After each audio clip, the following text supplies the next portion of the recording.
Vamlas, the supporting foundation for children and youth with disabilities, has developed a new recruitment process called the RATKO-model. The RATKO-model can be used to recruit people with disabilities and to increase diversity in working communities. The usage of the RATKO-model has been studied by 3 researchers. I'm Outi Hietala.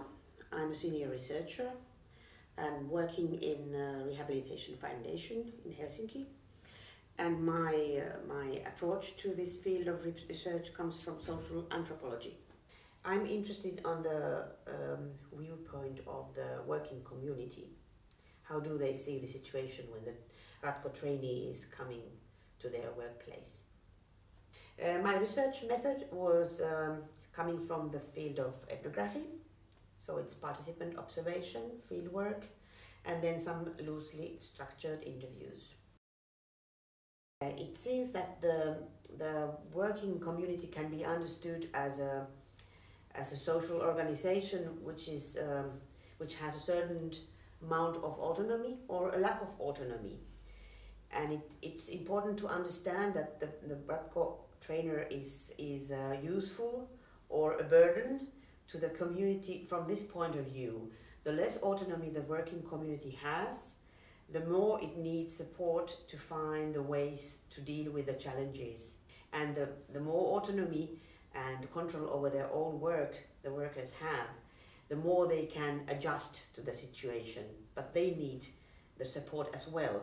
And then the role of the work coach comes essential, that the work coach should be very sensitive on the way they choose the trainees, the RATKO trainees, who will be suitable for which kind of contexts.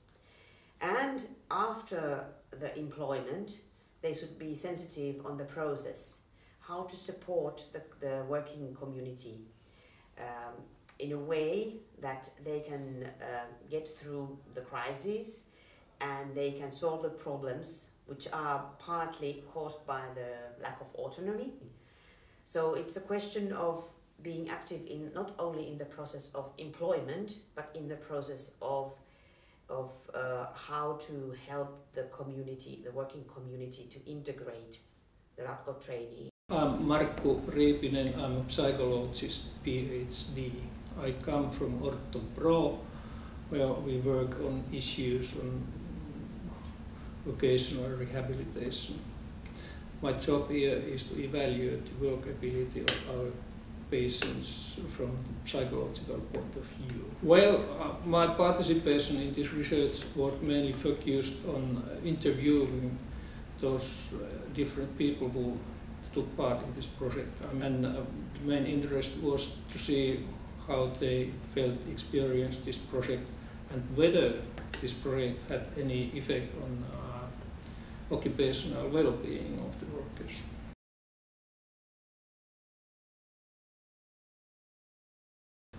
While the first question considering employers was, of course, what was the reason, why did they participate in this project? First of them was, of course, that they had a lack of working people. They needed more people to work.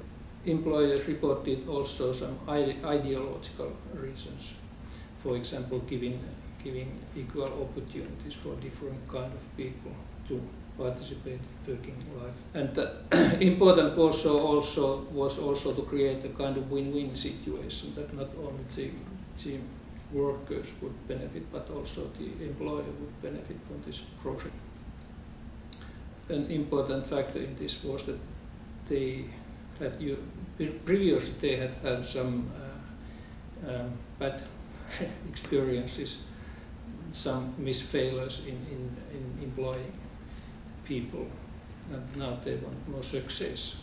And of course, it was important that they were given support, outside support for this employment process, especially because these newcomers were somehow, that they had somehow limited working capacities. The employers told that they cannot, it's very difficult for them to evaluate what does this limitations means when they work, so they need support. Considering these newcomers, or as a rule, they manage very well in their jobs. I guess this was partly due to the succeed in the matching process between persons and their job characteristics. People who get employed, very important. They considered it very important that their job features were very exactly defined, so they could foresee in their job and think ahead about their duties. And in a sense, they were independent. They had a certain feeling of independence in there. Considering the employees in the working place, parts of their jobs were taken away to the newcomer. So that means that their workload was reduced to some extent. And some of them reported that they had more time for their basic duties, and they would be more peaceful in their work. That was a very good experience. I am Aulikki Sippola, diversity expert in FIBS, which is the leading corporate responsibility network in Finland. My research interests cover equality issues in the working life and accessibility of products and services. My PhD focused on managing diversity. My task has been to conduct research in organizations which implemented the RATKO-model. The aim was to find out how the principles of diversity management support the implementation of the model. I used action research method, which was found to work well when the aim is to develop management that supports equality and diversity.